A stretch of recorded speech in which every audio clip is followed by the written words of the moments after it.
Conor McGregor straight annihilated, mauled, destroyed, disintegrated. I'm going to go with disintegrated. That's going to be my favorite one so far. He disintegrated Cowboy Cerrone.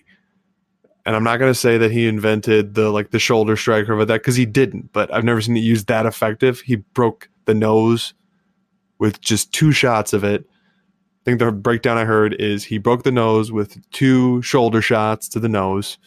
He bruised the orbital with that flying knee that he threw, and then put him out with about 2 more shots. It was a 41-second fight, and I don't think I've ever seen a 41-second fight where that ends with the finish, where I could honestly say I think the ref gave Donald Cerrone every opportunity to fight back.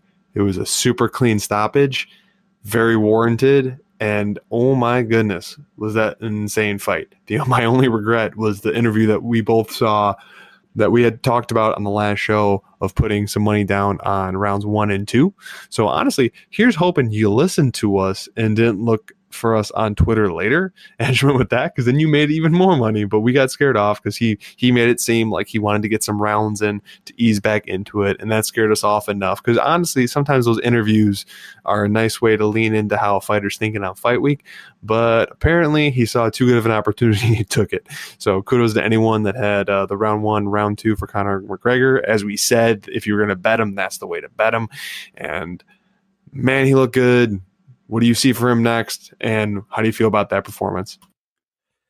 I mean, the performance is hard to judge. I knew that he was going to destroy Cowboy. Bob and I told you he was going to destroy him in the first round or the second round. There was no winning for Donald Cerrone. It wasn't happening. UFC wasn't letting it happen. There's nothing for Donald Cerrone like there is for Conor McGregor. Conor McGregor now can go back to being their little golden boy, pony child, whatever you want to call him, and have a Khabib rematch, which he doesn't deserve, which they're going to let him have anyways, most likely, because it generates numbers. And or it could be Gamebred Masvidal for the BMF title, which would be huge in itself, and I would be jazzed. So there's tons of options now, and we're going to have all kinds of exciting things. I guess the UFC is better when Conor's in there, because it's kind of like Tiger Woods when he's winning in PGA. It's just way better to watch. So I'm happy that Conor's back.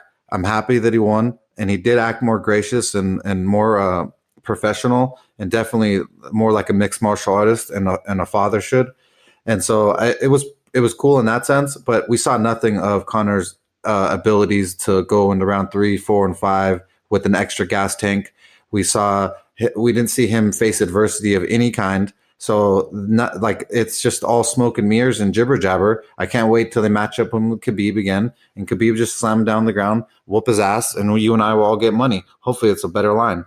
After just this one fight, I'm not sure be a better line. For sure, if he has another one in between and it's an impressive performance, it doesn't even have to be this impressive, just like another finish. Like if he would fight another top name and get a finish, whether it be Justin Gaethje or whoever, then if he fights Khabib after that, for sure, it would be a closer to even odds number. And then if Khabib makes it through Tony, which everyone keeps forgetting to talk about Tony, and I'm starting to lean Tony in that fight, just because I just think I think that fight could end with a cut stoppage, because you got 5 rounds of, even if Khabib is on top, he's getting elbows. But before we get into that, because that fight's way down the line, we're going to move on. One quick thing is they had said that, or I think it was Dana White quote, said that the pay-per-views are trending to be over 2 million, which is awesome. And that would be the highest ever since they've been on the ESPN Plus pay-per-view platform. I'd be curious to find out what that means, because as far as I understand it, the way the ESPN pays out is for every pay-per-view the UFC is paid as if it does 500,000. So what's the incentive of it being a higher grossing pay-per-view? How do pay-per-view points work, given the fact that it's not in the typical manner, and the numbers were kind of on a downtrend considering it was just on ESPN Plus?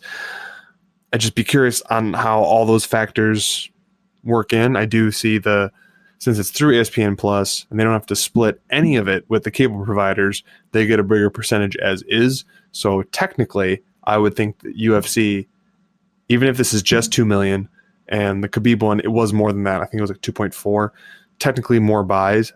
I would think that the UFC makes more with just the 2 million on ESPN Plus since they get a bigger percentage. But I don't know. That's getting a little bit too into the woods. So we're going to move